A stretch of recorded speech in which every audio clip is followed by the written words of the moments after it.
औज़ुबिल्लाहिमिनश्शैतानिर्रजीम बिस्मिल्लाहिर्रहमानिर्रहीम। Welcome to Chemistrians. आज का हमारा चैप्टर 1 का lecture 1, topic number 1, atomic number, proton number and identity of elements. हमने आज पढ़ना है एटॉमिक नंबर्स को, न्यूक्लियॉन नंबर्स को, प्रोटॉन नंबर्स को और आइडेंटिटी कैसे की जा सकती है एक एलिमेंट की। नंबर 1 पे हमें इसकी हिस्ट्री को डिस्कस करना है कि इसकी हिस्ट्री में क्या हुआ था। हिस्ट्री में 1930 में मॉसले ने ये डिस्कवर किया था कि जब हमने डिफरेंट एलिमेंट्स को बम्बार्ड करवाया है, किसके साथ, कैथोड रेज के साथ, तो हमारा रिज़ल्ट क्या आया। रिज़ल्ट में हमारा आया है एक्स रेज। हमारी एक्स रेज बनी थी जिनकी फ्रिक्वेंसी कैरेक्टरिस्टिक थी, डिफरेंट थी, हर किसी की अपनी स्पेसिफिक फ्रिक्वेंसी थी। इसी फ्रिक्वेंसी से रिलेटेड हमने फिर एक फार्मूला डिराइव किया जिससे हमें पता चला कि the square root of frequency, जिसको v से भी जाहिर किया जा सकता है, is directly proportional to z। What is z? z is the atomic number of an element.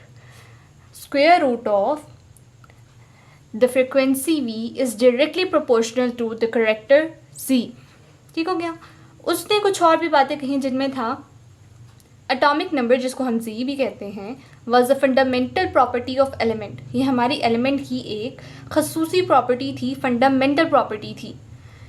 इसके अलावा उसने मैथ नंबर को भी डिराइव किया। मैथ नंबर क्या था जी? Number of proton and neutron in the nucleus of an atom. हमने कहा कि हमारे एटम के सेंट्रल पार्ट में न्यूक्लियस होता है और न्यूक्लियस के अंदर क्या होता है? Number of proton and number of neutron. Proton is positively charge and neutron is neutral. ठीक हो गया। अब इनको, इस मैथ नंबर को न्यूक्लियॉन नंबर भी कहा जा सकता है और मैथ नंबर भी, ये इसके सेकंड नेम्स हैं। इसके बाद अगर हम आ जाएं इन्हीं मैथ नंबर और प्रोटॉन नंबर से रिलेटेड अगर कोई फार्मूला ड्राइव किया गया हो तो वो हमारा फार्मूला था A is equal to Z plus N। A क्या रिप्रेजेंट कर रहा है? A रिप्रेजेंट कर रहा है mass number. A is representing the mass number, Z is atomic number and neutrons, number of neutrons. ठीक हो गया। एक एलिमेंट हमने ले लिया है, उसमें हमने एक एग्जांपल ले ली है कि हमारा एक एलिमेंट है x, उसका mass number will be written at the top corner और उसका एटॉमिक नंबर उसके नीचे लिखा जाएगा। अगर हम एक फार्मूला कैलकुलेट करें, अगर एक हमारा फार्मूला है, अगर हमने इसमें न्यूट्रॉन नंबर कैलकुलेट करना है तो हमारा फार्मूला कैसे निकलेगा? हम इस साइड पर प्रेजेंट वैल्यू को उस साइड पर ले जाएंगे और उसका साइन चेंज हो जाएंगे। Same as is done, neutron number is equal to A minus Z, mass number minus number of protons. अब हम इसकी अगर एग्जांपल्स देख लें, हमारे पास डिफरेंट एलिमेंट्स हैं।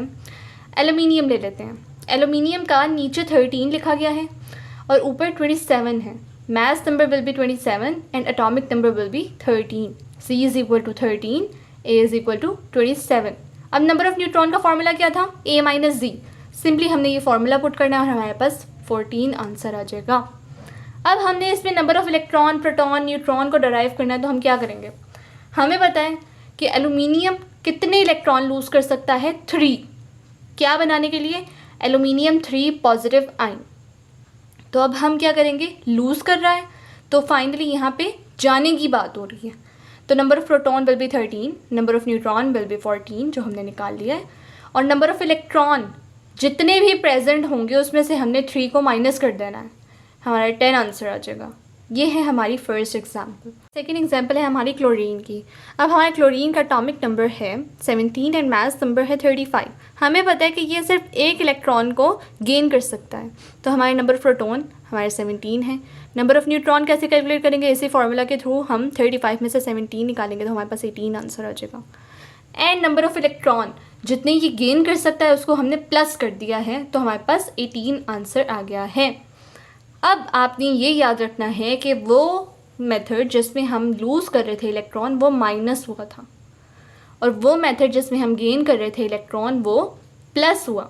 जितने भी इलेक्ट्रॉन लूज़ या गेन करेगा वो हमारे इस मेथड के ज़रिए हमारे नंबर ऑफ इलेक्ट्रॉन्स को निकालने में हमें मदद कर सकता है। इसी लेक्चर से रिलेटेड अगर कोई सवाल है तो आप पूछ सकते हैं। Thank you so much. अल्लाह हाफ़िज़।